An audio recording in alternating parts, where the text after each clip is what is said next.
Yun din, pag nag-solo travel ka, kung as much as you travel light. Huwag kang magdala ng sobrang dami.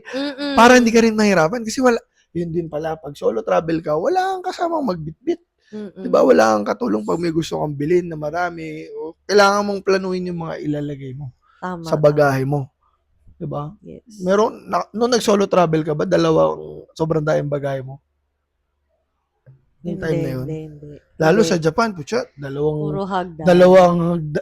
bibit-bitin mo, dalawang malaking Oo, bagahe sa hagdan, puro di ba? hagdan. Hindi, Hindi hindi. uso Hindi ko gentleman. actually maalala kung feeling ko dalawa naman kasi ay hindi, isa lang ata.